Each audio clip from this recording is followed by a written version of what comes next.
Now here it comes, here it comes. Hello everyone, I'm Alba, and I'm very lucky to have today with me two amazing human beings from coaches across continents. They're two self-directed coaches, right? Can you tell me a little bit about your organization? Yeah, definitely. So Coaches Across Continents is a group of coaches who are also consultants who go around and work with partners all over the world, mainly focused on working with adults, so teachers and coaches in our Sport for Social Impact curriculum, as well as our self-directed learning methodology. So we're working with adults so that they can then change their curriculums and work with their children. Working with people about certain different problems that communities have. How do you solve these problems? How do you help out these communities? Yeah, so I think the most important thing is that we don't solve the problems, coaches across continents, but we empower the community to do that. So as she mentioned, the coaches in those communities would do that.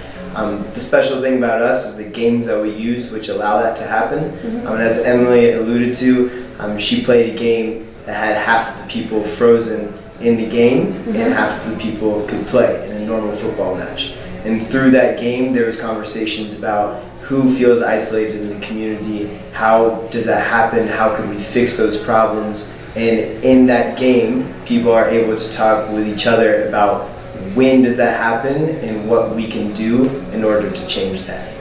That is wonderful. How has Coaches Across Continents changed your own lives? Ooh, great question. Yeah, well, the first thing that comes to mind, of course, is the amount of all the different countries we get to visit and all of the different communities we get to really, I think, connect with, even just in a week. So because the work is, I don't know, it's fun, it's you're playing, so you're comfortable, and it's also serious. You're having some real conversations with folks about the social issues in their community. And so at the end of the week, I mean, you're midweek, you do feel like you know each other pretty well. And I think that's really special and really unique that we travel around every week to a different place. So we've got partners in 40 countries, and every place is really different, but I think every week you walk away like, wow, I really connected with those people and got to know this community, and that's such a unique experience. I don't know what else can offer something like that. Yeah, and I like to say that one thing I take away is I feel I learn something everywhere I go, but I also learn more and more about what I don't know, which I think is really powerful in its own sense, because it has opened up my mind way more than before. And before I used to believe I was open-minded, but now I realize I just had a mindset that was different than the norm. And now I find myself going to all these various countries that are much different than what I believed, but also much different than what each other believe, or not believe but practice and what they do. Basic things like going to the toilet is much different in the US and Mexico than it is in Vietnam or in Nepal. Or China. And so very basic things are challenged in my mind, and by having those basic things challenged makes me realize that you have to challenge everything and all of your beliefs, all of your thoughts, and that's been really impactful and powerful for me. And have you guys found any similarities among people around the world? Because we think we're really different, but are there any similarities? Yeah.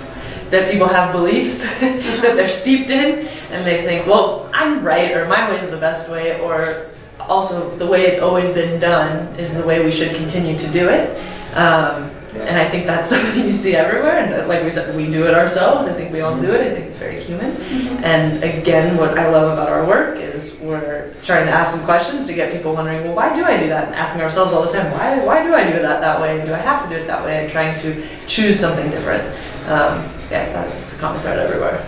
Yeah. I also think that we've been spoiled because we get to work with great partners, great people, and obviously great coaches and teachers. So in that sense, we work with lovely people, and those are everywhere. So yeah, that's true. What impression do you take away from Juarez? Hospitable, kind, and again, spoiled by great people. But I like to say that everyone we've found has been really homey and nice to us. Yeah.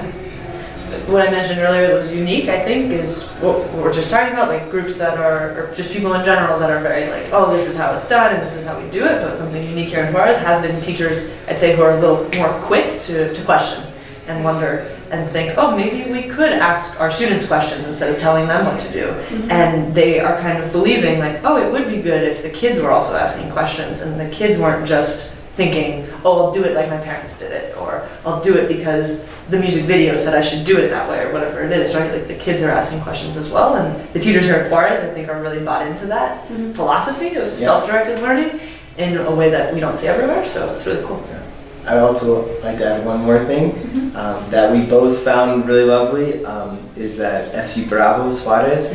We talked to people in the staff, and their idea of, they're a young club, but they're already thinking about their social impact and how they could show people what's beautiful about Juarez and really change this tainted view of what Juarez is. And that's so unique for a club, and it usually comes 10 years later, 15 years later, when sales go down and they're like, oh, we have to act like we have care. to do something. Yeah, but here it's genuine. It was one of the first things they said, and it's on the forefront of their mind. That's why they met with us, and that's why they're working with Fundación, because that is a priority, and that's unique and amazing.